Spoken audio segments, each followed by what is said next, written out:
Hello my dear students, एक बार फिर से आपका स्वागत है। और जैसा कि मैं आपके साथ वाइवा बेस्ड क्वेश्चंस की वीडियोस अपडेट कर रहा हूं, इससे पहले भी ऑलरेडी एक सीरीज में दे चुका हूं, लेकिन एक साल ऑलमोस्ट हो चुका है उन वीडियोस को दिए हुए।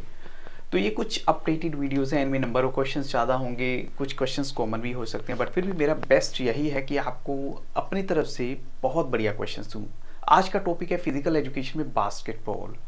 अगर आपने बास्केटबॉल पर अपनी फाइल तैयार की है तो क्या क्या क्वेश्चंस ऐसे हैं जो पॉसिबल क्वेश्चंस जो एग्जामिनर पूछ सकते हैं, क्योंकि अगर मैं कहीं पर विजिट किया है एज एन ऑब्जर्वर भी देखा भी है या वैसे उनके साथ बैठ के भी देखा कि व्हाट टाइप ऑफ क्वेश्चंस जो है पूछे जाते हैं। तो यहाँ पर देखिए, फर्स्ट क्वेश्चन मेरा है आपके लिए, बास्केटबॉल अगर इसको ये कहा जाए कि इन्वेंट करने वाले कौन थे बास्केटबॉल को, तो यहाँ पर जो राइट आंसर आपने देना है वो क्या है, डॉक्टर नाइस्मिथ। Doctor Naismith. और कहाँ पर, एट स्प्रिंगफील्ड कॉलेज यूएसए में। कब किया था उन्होंने, दिसंबर 1891 में। एक्चुअली क्या है, यहाँ क्वेश्चंस इसलिए लिखे हैं, आंसर भी लिखता हूँ तो बहुत कंफ्यूजन हो जाता है, तो आंसर मेरे पास यहाँ है ऑलरेडी। आंसर मैं इस तरीके से बोलूँगा, आप चाहो तो अपनी नोटबुक में नोट डाउन भी कर सकते हो और क्वेश्चंस का स्क्रीनशॉट भी ले सकते हैं आप। सेकेंड क्वेश्चन है, रूल्स ऑफ गेम देने वाले कौन थे, क्योंकि देखिए जब भी कोई गेम होती है तो गेम के रूल्स भी होंगे, उन गेम के रूल देने वाले कौन थे। तो यहाँ पर भी जो सबसे पहले जिन्होंने रूल दिए थे वो थे डॉक्टर नाइस्मिथ। और सबसे पहले जो गेम खेली गई थी वो कब खेली गई थी, तो इस क्वेश्चन का आंसर आपने देना है टाइम पीरियड में, ईयर में। 22 जैन 1892 को इन्वेंट हुई थी 1891 में, लेकिन इसके बाद खेला गया था, जब सबसे पहली गेम खेली गई थी वो 1892 में 22 जैन को। और फिर मेरा नेक्स्ट क्वेश्चन है, it was included in Berlin Olympic games. अब ओलंपिक गेम्स में भी इसको इंक्लूड किया गया, लेकिन ईयर आपको बताना है, तो ईयर यहाँ पर क्या है, ये suppose the year is year 1936। यहाँ पर हम लिख देते हैं 1936। 1936 को इसको बर्लिन ओलंपिक गेम्स में भी इंक्लूड कर लिया गया था। नेक्स्ट क्वेश्चन है, इंटरनेशनल बास्केटबॉल एसोसिएशन इस्टेब्लिश कब हुई थी। इस्टेब्लिश का मतलब होता है उसकी जो स्थापना कब हुई थी, तो उसका जो एग्जैक्ट आंसर है वो है 1932। International basketball association 1932। Year almost आसपास ही घूम रहे हैं इनके। नेक्स्ट क्वेश्चन है मेरा, इन इंडिया, अगर इंडिया की बात करें तो इस गेम को इंट्रोड्यूस किया गया था YMCA कॉलेज, ये ऑलरेडी यहाँ पर मैंने लिखा हुआ है, और कहाँ पर, मद्रास के अंदर।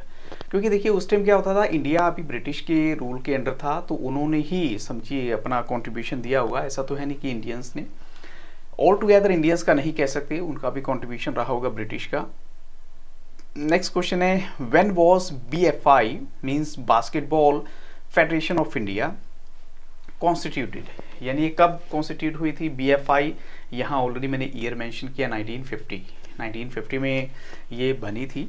अब चलते हैं नेक्स्ट क्वेश्चन के लिए, नंबर ऑफ पोल्स। अब ये कुछ टेक्निकल क्वेश्चंस हैं जो गेम के अक्सर पूछे जाते हैं, क्योंकि बच्चे क्या होते हैं, फाइल तो लिख लेते हैं लेकिन उनको इनकी बेसिक क्वेश्चंस नहीं पता होते, बेसिक चीज़ें नहीं पता होती। आपका टीचर पूछेगा, अच्छा बच्चे बताइए कि इसमें पोल्स कितने होते हैं, तो पोल्स होते हैं 2 पोल्स होते हैं। और आपने देखा होगा एक उस साइड होता है, और दूसरा क्या है, इसमें जो मटेरियल होता है पोल का या किस चीज़ के बने होते हैं, वो तो आयरन के बने होते हैं, लोहे के होते हैं वो। शेप क्या होती है कोर्ट की, जब जहाँ पर बास्केटबॉल का मैच खेला जाता है वो कोर्ट होती है रेक्टेंगुलर शेप में। और लेंथ होती है कोर्ट की 28 मीटर यानी 31 यार्ड्स। विड्थ होती है उसकी 15 मीटर 16 यार्ड्स। ऐसे ही अगर आपसे पूछा जाता है कि कलर बताइए उस रिंग नेट का, रिंग का जो नेट होता है उसका कलर क्या होगा, तो उसका कलर होगा वाइट कलर का। ऐसी ही शेप पूछी जा सकती है आपके, बताइए शेप क्या होती है बॉल की, तो इससे फेरिकल, SPHERICAL फेरिकल होती है। मटेरियल क्या होता है बॉल का, लेदर की होती है ये। और वेट भी आपसे पूछा जा सकता है, तो इस बॉल का वेट कितना होगा, 600 to 650 ग्राम। यहाँ पर ऑलरेडी मैंने यही क्वेश्चन लिखे हैं। यहाँ पर आप देख सकते हैं, पहले ये है शेप ऑफ कोर्ट, ये मैंने आपको बता दी रेक्टेंगुलर। फिर इसकी लेंथ और विड्थ बताई, लेंथ इसकी थी 28 मीटर यानी 31 यार्ड्स, और विड्थ यहाँ पर मेरे पास 15 मीटर यानी 16 यार्ड्स। फिर इसके बाद है कलर ऑफ रिंग नेट, ये वाइट हो गया। शेप ऑफ बॉल स्फेरिकल है। मटेरियल क्या हो गया, लेदर हो गया। और इसका वेट कितना हो गया, 600 से 650 ग्राम यानी ½ kg से थोड़ा सा ज़्यादा। नेक्स्ट है मेरा क्वेश्चन, नंबर ऑफ प्लेयर्स, ये बहुत इंपॉर्टेंट क्वेश्चन है। किसी भी गेम में नंबर ऑफ प्लेयर्स का आपको पता ही होना चाहिए। नंबर ऑफ प्लेयर्स होते हैं टोटल 12। प्लेइंग प्लेयर कितने होते हैं? 5 होते हैं, लेकिन सब्स्टिट्यूट प्लेयर होते हैं 7। अंदर जो खेलेंगे मैच वो 5 ही होंगे। सब्स्टिट्यूट यानी एक्स्ट्रा प्लेयर रखे जाते हैं। अगर किसी को कोई इंजरी हो जाती है या कोई और रीज़न होता है उसकी वजह से फिर एक्स्ट्रा प्लेयर होने चाहिए, तो वो 7 रहते हैं। नंबर ऑफ ऑफिशियल्स, ऑफिशियल्स का मतलब क्या होता है? जो लोग वहाँ पर अपनी जजमेंट देंगे, चाहे वो रेफरी है, स्कोरर है, असिस्टेंट स्कोरर है, तो वो टोटल नंबर कितना है? सीधा मैंने बता दिया 7 है। अब यहाँ पर ये आ जाता है नंबर ऑफ प्लेयर्स का, मैंने दे दिया आपको, जिसमें टोटल 12 है, 5 प्लेइंग होते हैं और 7 सब्स्टिट्यूट होते हैं। नंबर ऑफ ऑफिशियल्स देखें तो यहाँ 7 है।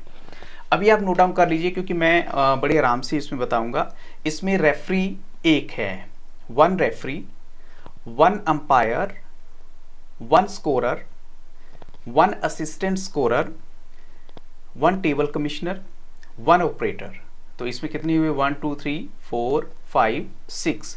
और इसमें एक नंबर आपने और ऐड करना है, और वो क्या होगा? इसमें एक्चुअल में क्या होता है, थोड़ा सा चेंज आ जाएगा इसमें।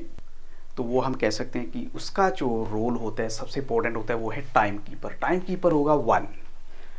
ड्यूरेशन ऑफ गेम को लेकर थोड़ा सा कंफ्यूजन इसलिए रहता है क्योंकि एक NBA भी होती है, तो जो नेशनल बास्केटबॉल एसोसिएशन है वो फॉरेन कंट्री में खेली जाती है, वहाँ 12 मिनट्स का ईच, उसमें जैसे 4 क्वार्टर्स में होगा। इंडिया में देखें तो यहाँ पर 10 मिनट का ईच होता है, यानी 40 मिनट का लगा के चलिए आप, और वहाँ 48 मिनट का हो जाएगा। टाइम आउट कितनी देर के लिए होता है? तो टाइम आउट होगा जस्ट फॉर 1 मिनट। अब यहाँ पर 1-2 क्वेश्चंस मैंने कुछ ऐसे भी दिए हैं जो थोड़े से डिफरेंट है। जैसे फॉर एग्जांपल, अगर what numbers are printed on the shirts of player, जैसे वहाँ खिलाड़ी होते हैं, खिलाड़ी की जो शर्ट पे कोई नंबर प्रिंट किए जाते हैं, तो यहाँ ये बता दें कि जो नंबर प्रिंट होने चाहिए 4 to 15 के बीच में होना चाहिए, इसके आगे पीछे नहीं होना चाहिए। ये में भी उनका कुछ रूल होगा जिसको स्पेशली इनको फॉलो करना पड़ता है। और नेक्स्ट क्वेश्चन है मेरा, what is zone to zone defence? Zone to zone defence क्या होता है? ये एक ऐसा सिस्टम होता है डिफेंस का जिसमें जो प्लेयर्स हैं वो रिस्पॉन्सिबल हैं for defence of their sides, अपनी साइड की डिफेंस के लिए वो जिम्मेदार हैं। And this system of defence is mainly suited against a team that is slow in making moves. ये उस टीम के लिए बहुत सूट करता है जो मूव करने में थोड़ी सी स्लो होती है। तो ये मैंने आपको इसकी डेफिनेशन दे दी कि what is zone to zone defence. और नेक्स्ट क्वेश्चन है 3 सेकेंड्स रूल। ये क्या होता है 3 सेकेंड्स रूल? ये आपको बताना है। A player can not remain for more than 3 seconds in the opponents restricted area. जैसे ओपोनेंट का एक रिस्ट्रिक्टेड एरिया जहां पर आप नहीं जा सकते और आप वहां पर 3 सेकेंड से ज़्यादा नहीं रुकेंगे क्योंकि बॉल जो है वो आपकी अपनी टीम के कंट्रोल में है। तो in fact the restricted area is the area between the end line and the free throw line। ये थोड़ी सी डेफिनेशन जो है कॉम्प्लिकेटेड है, बट इवन देन मुझे आपको इसलिए बतानी है बिकॉज आपसे आपका टीचर पूछ सकता है। आप ऊपर वाली लाइन भी बताएंगे तब भी आपका टीचर आपका आंसर करेक्ट दे देगा, इनफैक्ट आपको उसका फायदा होगा। तो ये कुछ इंपॉर्टेंट क्वेश्चन थे विद एक्स्ट्रा क्वेश्चंस हम कहेंगे। इससे पहले वाली वीडियो का लिंक आपको मैं इसी वीडियो के डिस्क्रिप्शन बॉक्स में दे दूंगा, वहाँ पर हो सकता है कुछ और डिफरेंट क्वेश्चंस होंगे। एक साल पहले की है तो डेटा डिफरेंट होगा 100%। किसी तरह का और आपका कोई टॉपिक है जो अभी तक मैंने डिस्कस नहीं किया, comment section is always free. आप चाहें तो मुझे मेरे व्हाट्सएप नंबर 9896380559 पर भी डायरेक्ट मैसेज कर सकते हैं, मैं आपके हर मैसेज का रिप्लाई दूंगा। और आप चाहें तो मुझे मेरे दूसरे चैनल तरन सर व्लॉग्स पर भी फॉलो कर सकते हैं। इनफैक्ट मैं इतना हक के साथ आपको कह सकता हूं कि आप जरूर कीजिए सब्सक्राइब। और जब आप मुझे अपना समझ के बोल देते हैं कि सर इस टॉपिक पे वीडियो बनाइए, अभी थोड़ी देर पहले एक कमेंट आया था कि सर बास्केटबॉल ऑलरेडी एक वीडियो है, बट फिर भी मैंने उन्हें यही बोला है कि 30 मिनट्स में नई वीडियो भी आ रही है। So I wish you all the very best, good luck. और आपके बोर्ड एग्जामिनेशंस के लिए भी किसी तरह की हेल्प, कोई क्वेश्चंस, इंपॉर्टेंट क्वेश्चंस आपको किसी भी टॉपिक पर चाहिए तो जस्ट मैसेज कीजिए। Have a very nice day.